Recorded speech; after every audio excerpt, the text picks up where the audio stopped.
حضرت نظام الدین اولیاء رحمۃ اللہ علیہ محبوب الہی۔ دلی کا ایک بادشاہ پوری فوج کے ساتھ ہاتھیوں پر سوار، گھوڑوں کی قطاریں، تلواریں چمک رہی ہیں، اور وہ آ رہا ہے ایک فقیر سے ملنے نہیں بلکہ اس فقیر کو اپنے دربار میں لانے، زبردستی لانے، کیونکہ اس بادشاہ کو برداشت نہیں ہو رہا کہ اس کی سلطنت میں کوئی ایسا ہو جو اس کے سامنے نہ جھکتا ہو۔ لیکن جب خبر پہنچی اس فقیر تک تو اس نے کیا کہا؟ بس ایک جملہ، صرف 5 الفاظ، اور یہ 5 الفاظ تاریخ بن گئے۔ ہنوز دلی دور است، ابھی دلی دور ہے۔ اور حیرت کی بات ہے، وہ بادشاہ جو پوری فوج کے ساتھ آ رہا تھا وہ دلی پہنچ نہیں سکا، راستے میں ہی اس کی موت ہو گئی۔ وہ فقیر جو آج 700 سال بعد بھی زندہ ہے لاکھوں دلوں میں، جنہیں لوگ محبوب الہی کہتے ہیں، حضرت نظام الدین اولیاء۔ دوستو، آج کی کہانی صرف ایک بزرگ کی نہیں بلکہ محبت کی ہے، قربانی کی ہے، اور سب سے بڑھ کر عزت نفس کی ہے۔ اگر آپ جاننا چاہتے ہیں کہ ایک انسان کس طرح بادشاہوں سے بڑا بن سکتا ہے تو ابھی چینل کو سبسکرائب کریں، ویڈیو کو لائک کریں، کمنٹ میں اپنی رائے ضرور شیئر کریں، اور دوستوں کے ساتھ بھی شیئر کریں۔ 13ویں صدی کا ہندوستان، وہ دور جب دلی میں سلطنتیں بدل رہی تھیں، بادشاہ آتے اور جاتے رہتے تھے، خون خرابے ہو رہے تھے، لوگ خوف میں جی رہے تھے، غربت، بھوک اور مایوسی تھی۔ لیکن اسی دور میں، اسی دلی میں ایک ایسی روشنی چمکی جس نے اندھیروں کو دور کیا، ایک ایسا چشمہ بہا جس نے پیاسوں کو سیراب کیا، ایک ایسا درخت اگا جس کے سائے میں امیر غریب، ہندو مسلم سب کو پناہ ملی۔ یہ تھے حضرت نظام الدین اولیاء، جنہیں لوگ پیار سے محبوب الہی، سلطان المشائخ اور نظام الدین محبوب کہتے ہیں۔ آج 700 سال بعد بھی ان کا نام سن کر دل کو سکون ملتا ہے، آنکھوں میں نمی آ جاتی ہے، اور روح کو ایک عجیب طمانینت محسوس ہوتی ہے۔ 13ویں صدی کے ہندوستان کو سمجھنے کے لیے ہمیں اس وقت کے حالات دیکھنا ہوں گے۔ دلی میں غلام خاندان کی حکومت تھی۔ التمش کے بعد رضیہ سلطانہ آئی، پھر خلجی خاندان۔ سیاسی عدم استحکام تھا، لوگوں کی زندگیاں مشکل تھیں، ٹیکسوں کا بوجھ تھا، جنگیں ہو رہی تھیں، منگول حملہ آور تھے۔ ایسے حالات میں لوگوں کو سکون کی ضرورت تھی، محبت کی ضرورت تھی، امید کی ضرورت تھی، اور اللہ نے چاہا تو ایسے وقت میں ایک ایسی شخصیت دنیا میں بھیجی جو نہ صرف روحانیت کا سمندر تھی بلکہ انسانیت کا مجسمہ بھی تھی۔ آئیے آج تفصیل سے جانتے ہیں ان کی زندگی کے بارے میں۔ حضرت نظام الدین اولیاء کا پورا نام نظام الدین تھا۔ ان کا تعلق ایک بخاری خاندان سے تھا جو اصل میں بخارا سے آیا تھا۔ یہ خاندان علم اور دین کے لیے مشہور تھا۔ ان کے والد کا نام احمد بد عیونی تھا۔ وہ ایک نیک اور متقی انسان تھے، دین کا علم رکھتے تھے اور لوگوں کو پڑھاتے بھی تھے، لیکن مالی حالت زیادہ اچھی نہیں تھی، سادہ زندگی گزارتے تھے۔ والدہ کا نام بی بی زلیخا تھا۔ یہ ایک بہت نیک اور صالحہ خاتون تھیں، عبادت گزار تھیں اور بچوں کی تربیت پر خاص توجہ دیتی تھیں۔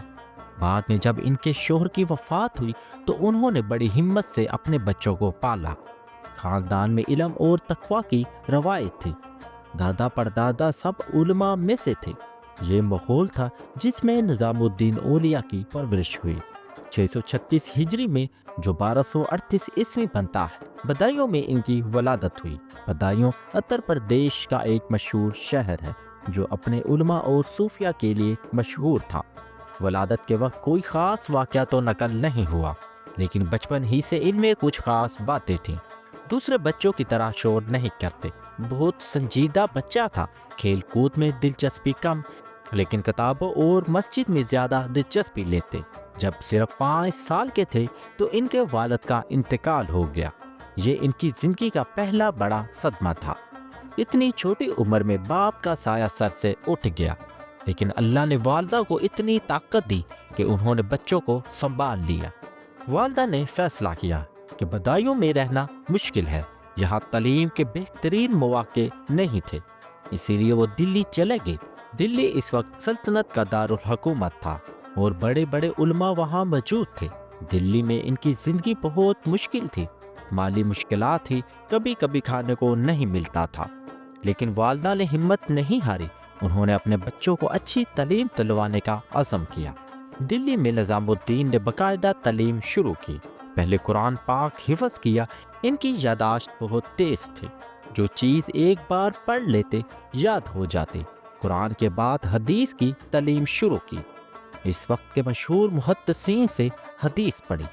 صرف حدیث یاد نہیں کرتے تھے، بلکہ ان کے معنی بھی سمجھتے اور اس پر غور کرتے۔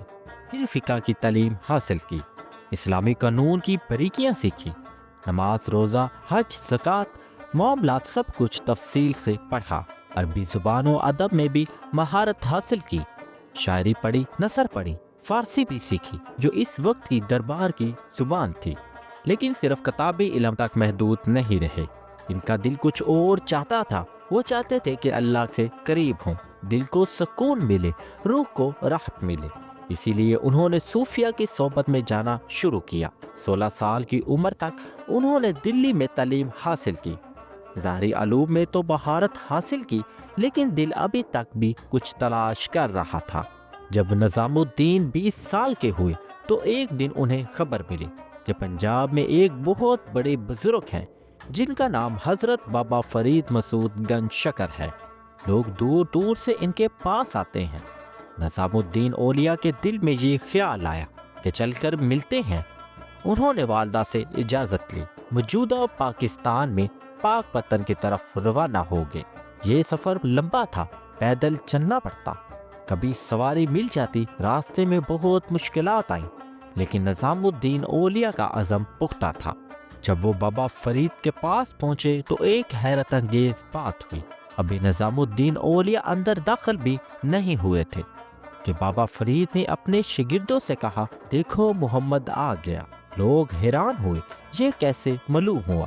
ابھی تو کوئی آیا ہی نہیں تھا۔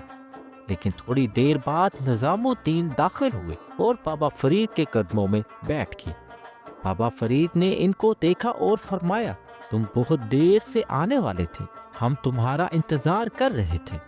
یہ سن کر نظام الدین کی آنکھوں میں آنسو آ گئے۔ یہ تھی وہ پہلی ملاقات جس نے نظام الدین کی پوری زندگی کو بدل دیا۔ انہیں لگا جس چیز کو وہ تلاش کر رہے تھے وہ مل گئی۔ اس پہلی ملاقات کے بعد نظام الدین نے بابا فرید سے بیعت کر لی، یعنی ان کے ہاتھ پر توبہ کی اور ان کو اپنا مرشد مانا۔ لیکن یہ کوئی رسمی بیعت نہیں تھی۔ نظام الدین نے اپنے آپ کو مکمل طور پر بابا فرید کے حوالے کر دیا۔ اگلے 20 سال انہوں نے بابا فرید کی خدمت میں گزار دیے۔ یہ 20 سال کیسے تھے؟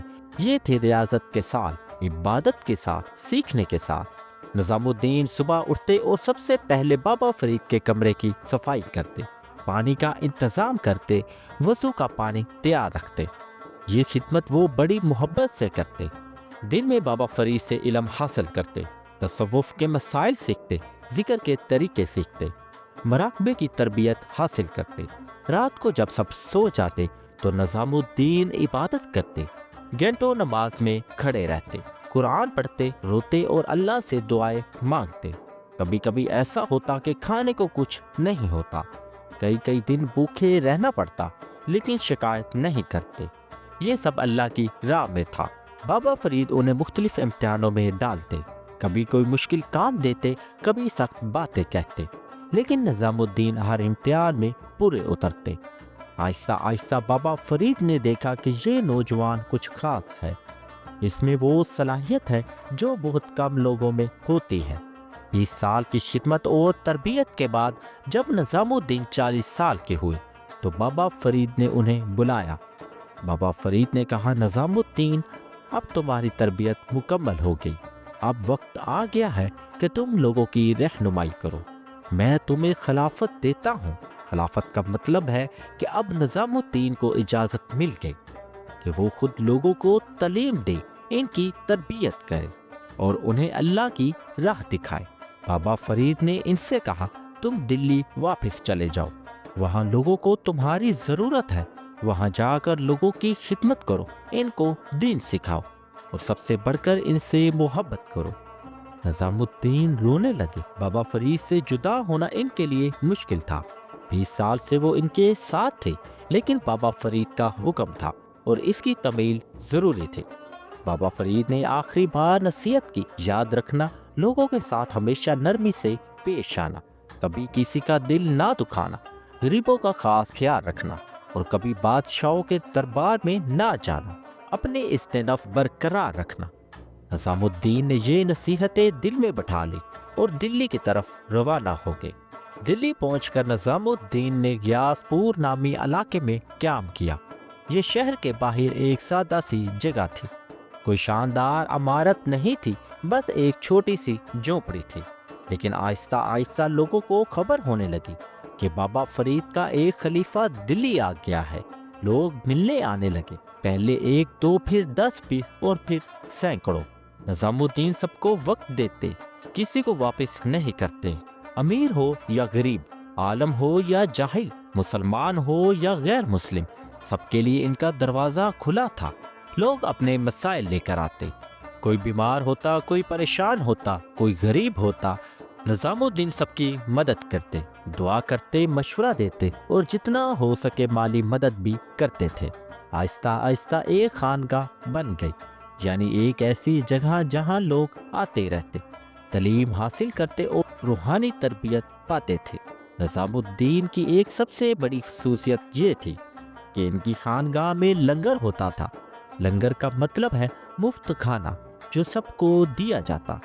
یہ صرف رسم نہیں تھی، یہ ان کا عقیدہ تھا کہ کوئی بھی بھوکا نہیں رہنا چاہیے، جو بھی ان کے دروازے پر آئے اسے کھانا ضرور ملے۔ حیرت کی بات یہ تھی کہ خانقاہ میں کوئی مستقل آمدنی نہیں تھی، نہ کوئی جائیداد تھی اور نہ کوئی دکان تھی، لیکن لنگر روزانہ چلتا رہتا۔ کبھی کوئی امیر آدمی کچھ دے جاتا، کبھی کوئی تاجر کچھ غلہ بیچ دیتا اور کبھی کبھی تو کچھ بھی نہیں ہوتا، لیکن پھر بھی انتظام ہو جاتا۔ لوگ کہتے ہیں کہ یہ اللہ کی برکت تھی۔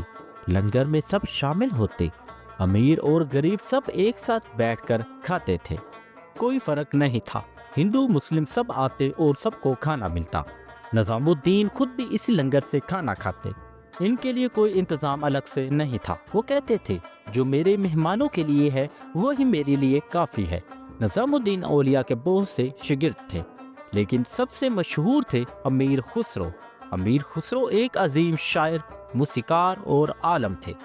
جب امیر خسرو پہلی بار نظام الدین کے پاس آئے تو وہ نوجوان تھے، ان کی شاعری پہلے سے مشہور تھی، لیکن جب انہوں نے نظام الدین کو دیکھا تو ان کی زندگی بدل گئی۔ انہوں نے نظام الدین سے بیعت کر لی اور ساری زندگی ان کے ساتھ رہے۔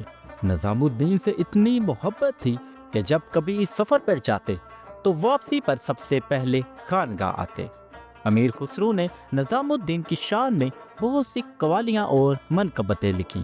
چاپ تلک سب چھین لی، ریمو سے نینا ملا کے، ایسی ہی ایک مشہور قوالی ہے جو آج بھی گائی جاتی ہے۔ نظام الدین امیر خسرو کو اپنے بیٹے کی طرح چاہتے تھے۔ دونوں کا رشتہ استاد شاگرد سے بڑھ کر تھا، یہ روح کا رشتہ تھا۔ امیر خسرو کی وجہ سے نظام الدین کی خانقاہ میں قوالی کی روایت شروع ہوئی۔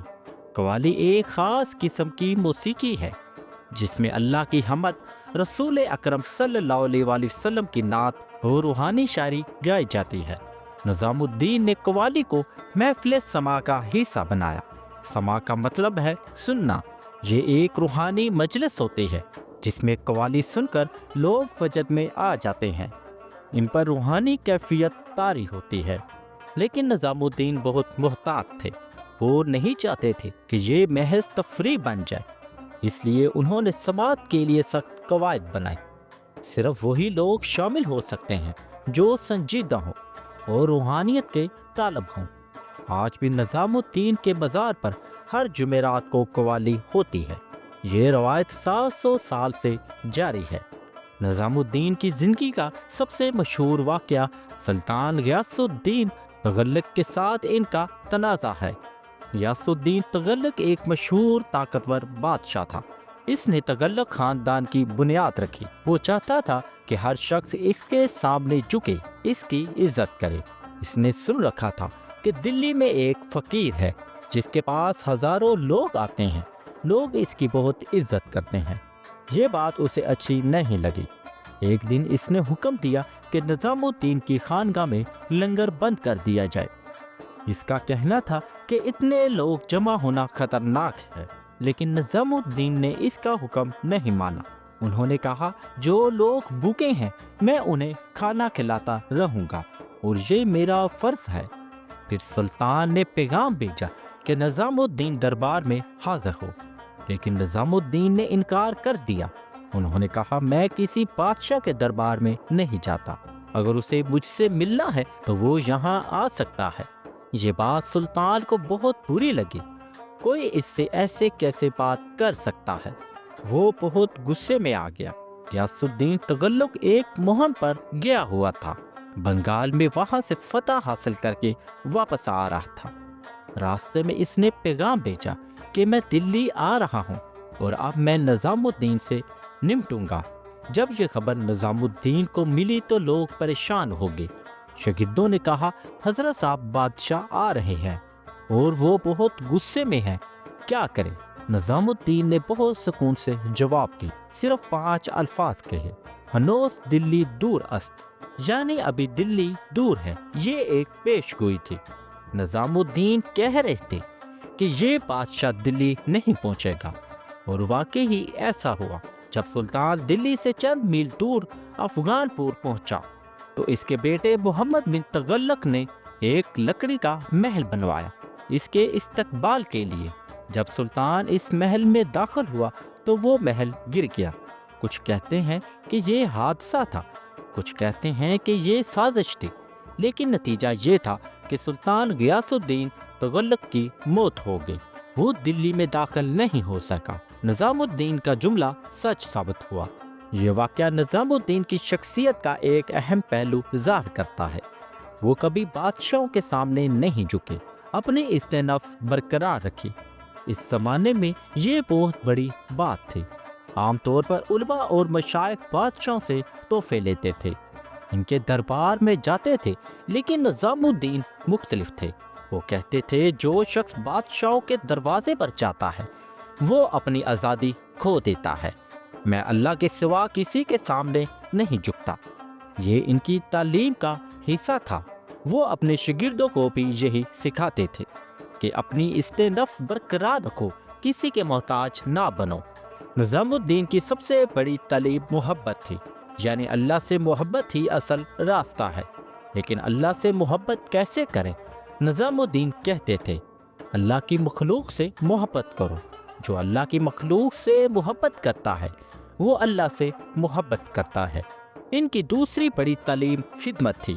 وہ کہتے تھے لوگوں کی خدمت کرو، خاص طور پر غریبوں، مسکینوں، یتیموں کی خدمت کرو۔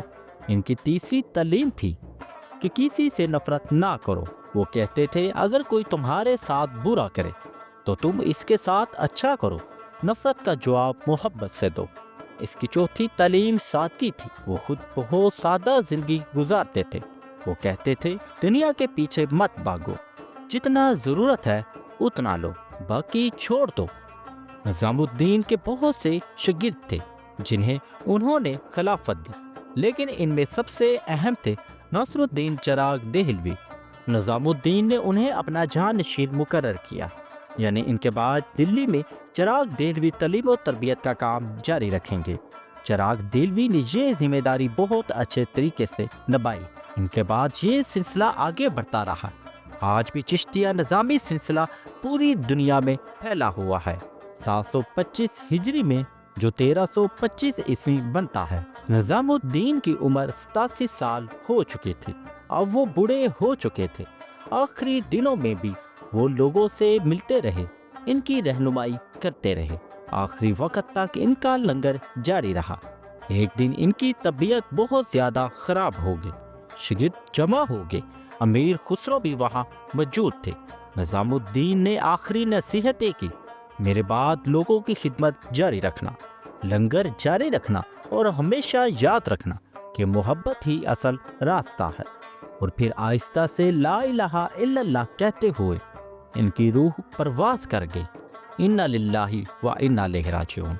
امیر خسرو کا حال بہت برا ہو گیا، وہ روتے رہے۔ 6 ماہ بعد ان کی بھی وفات ہو گئی۔ لوگ کہتے ہیں کہ وہ نظام الدین کی جدائی برداشت نہیں کر سکے۔ نظام الدین کو اسی جگہ دفن کیا گیا جہاں ان کی خانگاہ موجود تھی۔ آج بھی وہ علاقہ نظام الدین کے نام سے مشہور ہے۔ ان کے مزار پر ایک خوبصورت عمارت بنی ہے جو سفید سنگ مرمر سے بنی ہے۔ اندر ان کی قبر پر سبز چادر پڑی ہوتی ہے۔ ہر روز ہزاروں لوگ زیارت کے لیے آتے ہیں۔ ہندو، مسلم، سکھ، عیسائی سب آتے ہیں کیونکہ نظام الدین کی محبت سب کے لیے تھی۔ ہر جمعرات کو قوالی ہوتی ہے۔ امیر خسرو کی لکھی ہوئی قوالیاں گائی جاتی ہیں۔ لوگ وجد میں آتے ہیں۔ عرس کے موقع پر تو لاکھوں لوگ جمع ہوتے ہیں۔ پوری دنیا سے لوگ آتے ہیں۔ نظام الدین کی زندگی سے ہمیں بہت سے سبق ملتے ہیں۔ پہلا سبق، محبت سب سے بڑی طاقت ہے۔ نظام الدین نے محبت سے لاکھوں لوگوں کا دل جیتا۔ نفرت سے کچھ نہیں ملتا۔ دوسرا سبق، خدمت کرو۔ آج کے دور میں بھی غریب ہے، بھوکے ہیں، محتاج ہے، ان کی مدد کرنا ہمارا فرض ہے۔ تیسرا سبق، عزت نفس برقرار رکھو۔ کسی کے آگے سر نہ جھکاؤ سوائے اللہ کے۔ اپنی آزادی کو قیمتی سمجھو۔ چوتھا سبق، سادگی اختیار کرو۔ دنیا کی چکا چوند سے دور رہو۔ جتنی ضرورت ہو اتنا لو۔ پانچواں سبق، تفریق نہ کرو۔ نظام الدین نے امیر غریب، ہندو مسلم سب کو برابر سمجھا۔ آج بھی یہی ضرورت ہے۔ دوستو، حضرت نظام الدین اولیاء کی زندگی ہمیں یاد دلاتی ہے کہ عظمت مال اور دولت میں نہیں، طاقت میں نہیں، بلکہ اخلاق اور کردار میں ہے۔ ایک فقیر جس کے پاس کچھ نہیں تھا، آج 700 سال بعد بھی اس کا نام زندہ ہے، اور وہ بادشاہ جو اتنا طاقتور تھے، آج کوئی ان کو یاد نہیں کرتا۔ نظام الدین نے ہمیں سکھایا کہ اصل کامیابی دلوں کو جیتنے میں ہے، لوگوں سے محبت کرنے میں ہے، اور اللہ کی رضا حاصل کرنے میں ہے۔ دوستو، اگر آپ کو حضرت نظام الدین اولیاء کی یہ کہانی پسند آئی تو فوراً لائک کریں تاکہ یہ کہانی اور لوگوں تک پہنچ سکے۔ چینل کو سبسکرائب کریں اور گھنٹی دبا دیں تاکہ ایسی مزید کہانیاں آپ تک پہنچتی رہیں۔ کمنٹ میں ضرور لکھیں کہ آپ کو سب سے زیادہ کیا پسند آیا، اور بتائیں کہ اگلی ویڈیو کس بزرگ پر بنائیں، اور شیئر کریں اپنے دوستوں اور خاندان والوں کے ساتھ۔ یہ کہانی ہر کسی کو سننی چاہیے۔ میری دعا ہے کہ یا اللہ نظام الدین اولیاء کے صدقے ہمیں ان کی تعلیمات پر عمل کرنے کی توفیق دے، ہمارے دلوں کو محبت سے بھر دے، ہمیں خدمت خلق کی توفیق دے۔ یاد رکھیں، محبوب الہی سے سیکھا، محبت ہے سب سے بڑا راستہ۔ خدمت کرو، نفرت نہ کرو، یہی ہے زندگی کا سچا راستہ۔ اللہ پاک ہم سب کو نیکی کی توفیق دے، آمین یا رب العالمین۔ اس کے ساتھ ہی مجھے اجازت دیں۔ اللہ حافظ۔